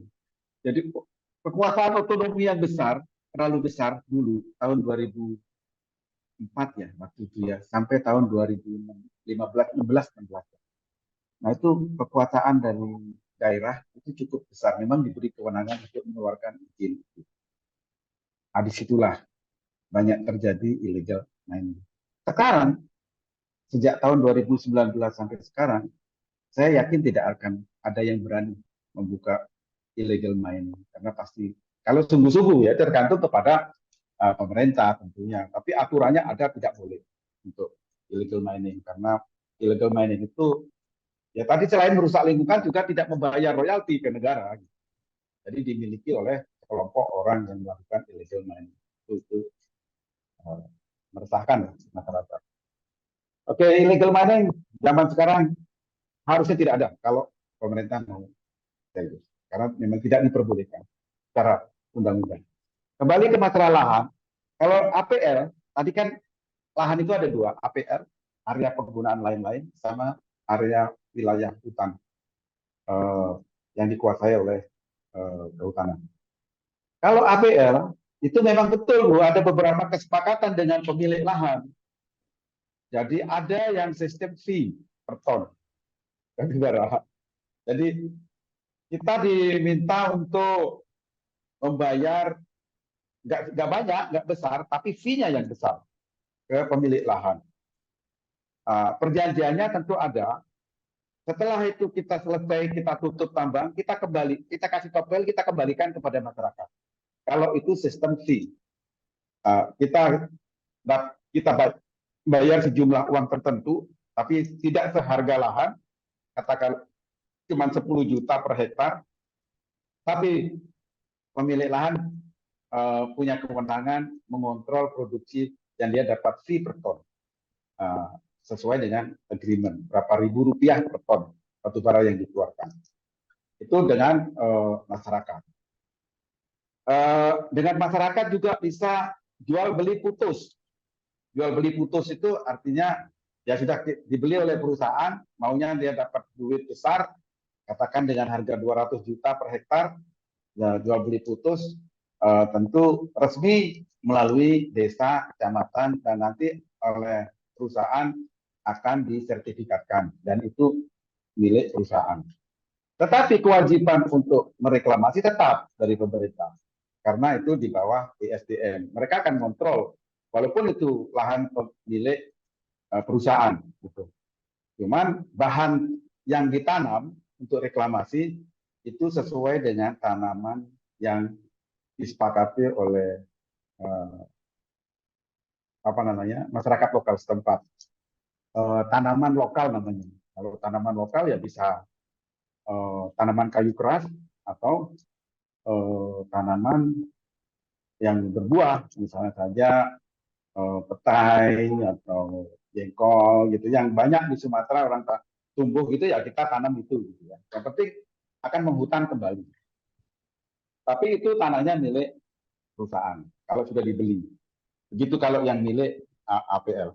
Tapi kalau yang milik kehutanan melalui IPPKH itu prosesnya rumit melalui kehutanan dan kita bayar dalam jumlah yang besar dan lahan tersebut dikembalikan kepada negara dalam bentuk hutan yang disepakati oleh kehutanan. Begitu Ibu.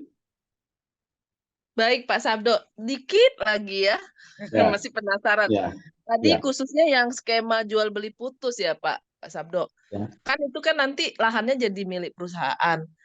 Apa ya. nama haknya yang didaftarkan di sertifikat itu? Nama haknya apakah HGU, apakah hak pakai gitu, apakah hak milik? Hak milik itu, hak milik. Hak milik ya Pak ya? Ya, Oh, nggih. hak Berapa milik. hektar itu Pak biasanya? Ya, masing-masing masyarakat punya berapa hektar. Kalau itu semua masuk wilayah tambang, ya kita bayar sesuai dengan jumlah hektar itu. Ada yang 2 hektar, ada yang 1 hektar, ada yang 3 hektar. Kalau beli putus ya kita beli semua. Karena memang kita mau nambang yang ada bahan tambangnya yang ada di bawah tanah mereka. Jadi luasannya tergantung masyarakat itu punya berapa gitu. Gitu, Bu. Nanti ditanamin apa Pak? Misalnya pasca itu kan berarti tanaman lokal. Biasanya kita berdiskusi dengan lingkungan hidup setempat gitu. Cocoknya tanam masing-masing daerah kan beda-beda, Bu. Kalau di Kalimantan mungkin banyak sengon ya. Kalau di sini di Sumatera ini banyak orang yang tanam misalnya saja petai atau jengkol atau tanaman-tanaman yang lain ya. Nangka gitu. Tapi sudah ada pembicaraan dengan BLHD setempat. Dia akan ngasih tahu, yuk kalau di sini nggak bisa tanaman ini hidup di sini nih, tanaman yang bisa hidup di sini. Karena di sini ini banyak ini gampang hidupnya seperti itu. Oke. Baik Pak Sabdo, terima kasih banyak. Sebenarnya saya masih punya banyak pertanyaan, tapi nanti ya Pak, mungkin ketemu offline gitu ya. Ya, boleh. Nah, terus suwun, terima kasih banyak. Ini kan yang ikut ini banyak juga dosen-dosen, kemudian mahasiswa, ada juga praktisi gitu ya. Ini saya sangat senang sekali dengan apa yang disampaikan Pak Sabdo, kemudian tadi Pak Sarjita juga memantik juga ya. Jadi karena kita backgroundnya hukum, tentunya kita mepet-mepetnya ke arah sana ya Pak Sabdo. Jadi saya memang berharapnya seperti itu. Jadi mahasiswa yang khususnya hukum, mungkin ada yang teknik juga, tadi juga ada yang teknik, sesuai dengan keilmuan masing-masing untuk berpikir secara kritis gitu ya. Kemudian menangkap isu apa sebenarnya yang menarik, yang bisa dilanjutkan untuk dipelajarin lagi gitu ya. Seperti yang disampaikan Pak Sabdo tadi, bagaimana hubungan hukum antara perusahaan dengan masyarakat ya. Ini jadi PR bersama kami mungkin di Fakultas Hukum di kampus masing-masing untuk jadi bahan diskusi lanjutan Pak Sabdo. Ya, boleh. Terima kasih banyak. Kalau pulang itu ke Malang, di Malang. Jadi boleh saya misalnya saja mau ngobrol di mana sampai gitu ya. Boleh di Bata Merah gitu ngumpul-ngumpul di sana. Saya luar biasa. ngobrolin masalah lingkungan, masalah pasca tambang, masalah energi, dan lain-lain yang berurusan dengan berkaitan dengan pertambangan. Saya bersedia aja, Ibu Sri. Siap, berarti kapan-kapan kita adakan hybrid, jadi yang daerah Malang dan sekitarnya bisa join ya Pak, offline ya, yang lainnya online gitu. Mungkin kapan-kapan kita adakan lagi. Baik, terima kasih. Saya serahkan kembali ke Mas Iqbal. Monggo Mas Iqbal. Baik, terima kasih untuk pertanyaan yang diberikan oleh Bu Herlinda dan juga jawaban yang diberikan Pak Sabdo. Jadi karena tadi ada 2 pertanyaan, mungkin ketika misalnya Pak Sabdo masih berkenan untuk 1 pertanyaan lagi ketika masih ada. Boleh. Senang hati. Baik, kami mengundang kepada peserta lainnya untuk bisa memberikan 1 pertanyaan terakhir ke Pak Sabdo. Baik, pada para peserta diskusi pada malam hari ini kami undang untuk 1 orang penanya lagi. Kalau boleh saya, Pak. Wah, baik Pak Bambang. Waktu dan tempat kami persilahkan. Terima kasih Pak moderator. Kepada yang saya hormati Pak Sabdo, ada 1 pertanyaan dari saya. Ini menindaklanjuti apa yang ditanyakan oleh Pak Sarjita ya. saya kok kurang ini ya, kurang paham gitu. Yang pertama gini Pak, kalau kawasan hutan, kalau statusnya kawasan hutan itu kan dulu pakai IPPKH ya Pak. Nah, setelah adanya PP 23 tahun 2021 sebagai tindak lanjut dari Undang-Undang Nomor 11 tahun 2020 OJK, itu sekarang namanya kan persetujuan penggunaan kawasan hutan. Nah, itu sudah clear itu. Nah, yang kedua yang tanah ini Pak, yang tanah milik masyarakat. Tadi pemahaman saya dari pertanyaan Pak Sarjita juga ada Bu Herlinda. Kalau tanah masyarakat itu kan kemungkinan tanahnya itu kan bisa hak milik ya Pak ya, baik yang bersertifikat maupun belum bersertifikat. Kemudian karena keperluan untuk pertambangan batu bara oleh perusahaan pemegang iup batu bara ini dibeli kan Pak, tanahnya Pak, dibeli. Bisa beli, bisa sewa. Ya dibeli atau sewa. Yang dibeli Pak sekarang, maksudnya yang dibeli. Kalau saya sewa itu clear Pak, tanahnya itu haknya masih ada di masyarakat, di pemegang hak atas tanah sebelumnya. Tapi setelah dibeli oleh perusahaan, ini kan saya mengulang lagi Pak, mungkin pertanyaannya saya masih belum clear itu. Itu oleh perusahaan itu disertifikatkan apa enggak Pak? Diberikan alas hak apa enggak dari perusahaan? Atau statusnya ya sudah nggak usah ada sertifikat, nggak usah ada hak atas tanah, ditambang aja itu satu. Atau juga seperti mekanisme yang ini, misalnya kalau di hutan misalnya ada tanah milik masyarakat Pak, mau dijadikan karena kepentingan ekologi itu harus jadikan kawasan hutan oleh apa namanya pemegang izin atau yang untuk menggunakan masyarakat itu dia dibeli Pak dari masyarakat. Nah, perusahaan ini kemudian masyarakat kemudian melepaskan haknya gitu kan, pelepasan hak yang isinya melaksanakan kepada negara untuk diberikan kepada perusahaan itu. Tapi kemudian perusahaan itu kemudian diberikan hak atas tanah atas nama perusahaan itu gitu ya. Nah, itu kalau dibuat bukan untuk tambang, Pak. Nah, kalau ditambang seperti apa, Pak? Apakah biasa milik masyarakat ini dibeli ya, yang konteksnya dibeli, kemudian ditambang gitu aja, perusahaannya tidak perlu mengurus hak atas tanahnya gitu, apakah itu hak pakai atau HGU misalnya kalau untuk untuk perkebunan, tapi karena ini pertambangan tentunya bukan bukan HGU ya Pak. Apakah hak pakai atau hanya digarap gitu saja ditambang maksudnya. Karena tadi kalau pemahaman saya ini kok jadi hak milik perusahaan. Rasanya kok kurang pas ya karena PP 38 tahun 63 itu untuk perusahaan kan nggak boleh punya hak milik, Pak. Nah, itu. Itu Pak Sabto saya mohon elaborasi. Kalau sudah dibeli dari masyarakat, dibayar oleh perusahaan disertifikatkan enggak gitu ya Pak, bahasa sederhananya disertifikatkan atas nama perusahaan apa tidak atau hanya ditambang gitu aja. Demikian Pak Sabto, mohon maaf apabila pertanyaannya kurang jelas. Terima kasih. Jadi begini Pak, kalau itu perjanjiannya sewa bayar fee per ton itu pasti kembali ke masyarakat. Artinya setelah saya reklamasi, saya kasih topsoil, kemudian kita bertanya kepada pemilik lahannya, mau ditanemin apa? Gitu. Karena kita cuma bayar fee ton ke masyarakat tersebut. Nah, itu kita nanya, mau ditanami apa? Karena itu hak milik masyarakat di tanah itu.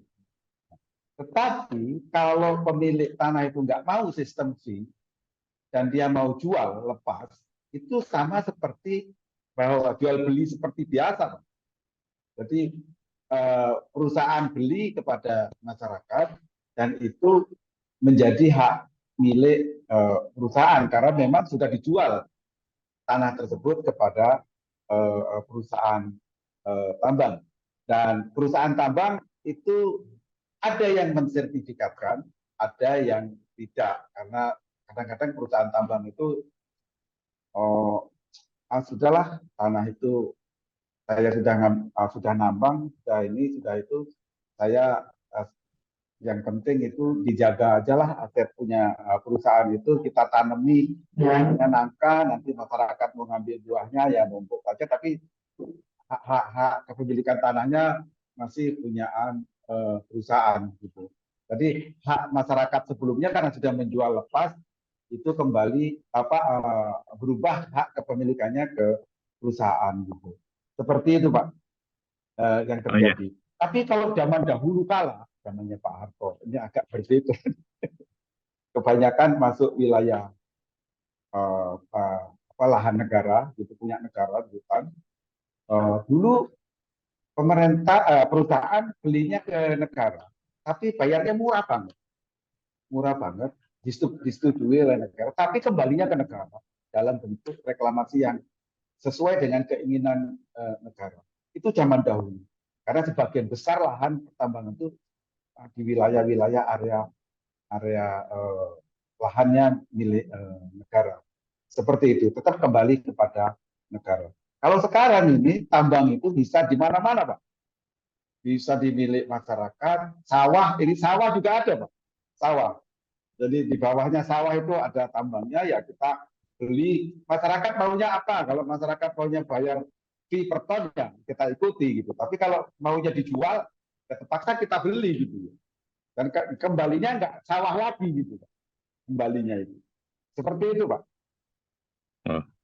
Jadi tanah-tanah masyarakat yang sudah dibeli tadi Pak, hak milik masyarakat sudah dibeli itu ada dua kemungkinan ya Pak, yang sudah dibeli oleh perusahaan. Jadi asal perusahaan itu ada yang disertifikatkan atau diberikan alas hak ya Pak. Ya. Disertifikatkan, ada yang tidak gitu ya Pak ya. Iya. Ya. Terserah pemilik perusahaan lah. Oh iya gitu, ya. Pak. Baik Pak. Terus biasanya yang sepengetahuan Bapak yang disertifikatkan sama perusahaan itu hak pakai ya Pak atau hak lainnya? Hak milik, Pak. Hak milik. Hak milik karena sudah jual beli dengan masyarakat. Karena harganya juga harga masyarakat yang pada umumnya, Pak. Jadi apa ya? Harganya tidak main-main kalau kita beli ke masyarakat itu sampai 500 juta per hektar. Jadi sudah memang harga yang apa? Harga pasar di atas harga pasar lah. Iya, ada 500 juta Pak per hektarnya. Padahal itu ya tanamannya juga tanaman perdu biasa. Tetapi dia bertahan. Kalau mau ya segitu, nggak mau ya sudah gitu. Baik Pak. Terima kasih Pak Sabdo. Terima kasih sekali terima kasih atas penjelasannya. Terima kasih. Iya Pak. Terima kasih Pak Bambang. Baik, terima kasih untuk pertanyaan terakhir yang diberikan oleh Pak Bambang dan jawaban yang diberikan oleh Pak Sabdo. Jadi cukup menarik diskusi kita pada malam hari ini, namun karena keterbatasan waktu, maka sebelum kami akhiri acara diskusi pada malam hari ini, saya persilahkan kepada Bapak Sabdo Subianto untuk memberikan closing statement terkait dengan tema diskusi kita pada malam hari ini. Waktu dan tempat kami persilahkan. Baik Pak, terima kasih. Jadi part kedua ini, setelah kita evaluasi tambang itu memberikan keuntungan apabila ditambang, maka kita lanjutkan dengan proses-proses selanjutnya, yaitu perencanaan tambang, konstruksi, dan proses penambangan itu sendiri. Setelah proses penambangan, kita mengambil bahan galiannya atau batu baranya, kita akan mereklamasi sesuai dengan aturan pemerintah yang berlaku saat ini. Kita kembalikan area lahannya, kalau dulu hutan, kita hutankan kembali. Nah, begitu juga ada aturan pasca tambang yang harus kita ikuti, yaitu kembali lingkungan dan sosial, kembali ke mempertahankan kehidupan sosial masyarakat agar supaya tidak terlalu kaget gitu setelah sepeninggal dari perusahaan. Nah, hasil tambang tentu akan dimanfaatkan sebesar-besarnya untuk kemakmuran rakyat melalui royalti atau bagi hasil antara penambang dengan negara dalam bentuk kita membayar persentase tertentu ke negara sebelum barang itu dijual. Jadi sebelum kapalnya berangkat, bayar royalti dulu ke negara, bayar bagi hasilnya dulu. Kita tidak boleh menunggak gitu ya. Ngutang nggak boleh. Jadi bayar dulu, setelah itu kapal boleh berangkat masuk ke negara dan itu uangnya masuk ke apa namanya sebagai APBN dan dimanfaatkan sebesar-besarnya kemakmuran rakyat. Nah, batu bara dipakai sebagai sebagian besar di Indonesia, sekitar 30% dari produksi Indonesia, batu bara Indonesia dipakai sendiri di dalam negeri, itu dipakai sebagian besar untuk PLTU.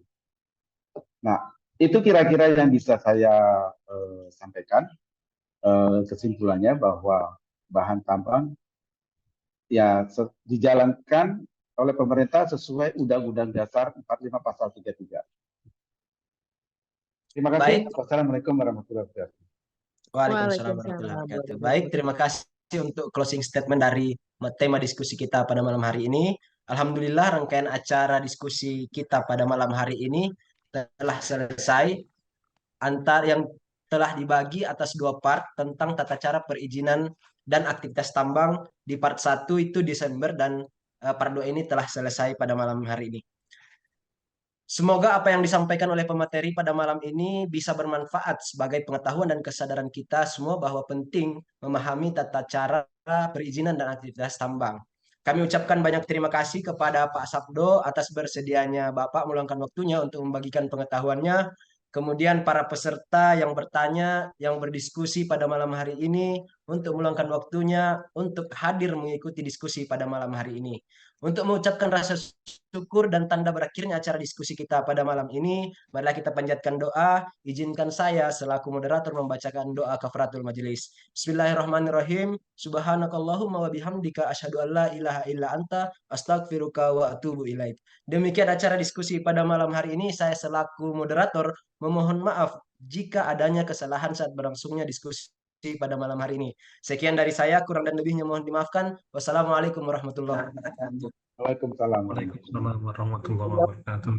Terima kasih Pak Sabdo, terima kasih Ya, Pak Sabdo, ya Ibu. Pak Setiawan, banyak ini, alhamdulillah senang sekali. Ya Ibu. Terima kasih. Mari izin pamit. Ya, ya Ibu. Terima kasih Pak Sabto. Mas Sadita. Oke, selamat malam Mas Setiawan, Pak Bambang. Selamat malam Pak Bambang, Pak Sajita. Malam. Mas Iqbal. Malam Pak.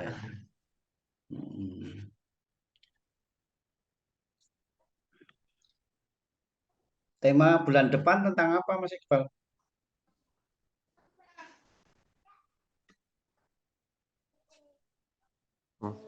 Belum ada nih Pak Sajita. Ternyata bertepatan dengan ini apa libur Imlek. Puasa ya? Iya, puasa. Oh iya, libur Imlek. Iya, setelah Imlek Pilpres. Pilpres coblosan. Lanjut. Terus puasa lagi ya. Puasa itu malah efektif itu malam. Kita harus. Mas Bambang udah anjlok ini. Sampun. Ngantuk. Mohon izin. Matur suwun Mas Iqbal. Makasih. Mas Iqbal, monggo.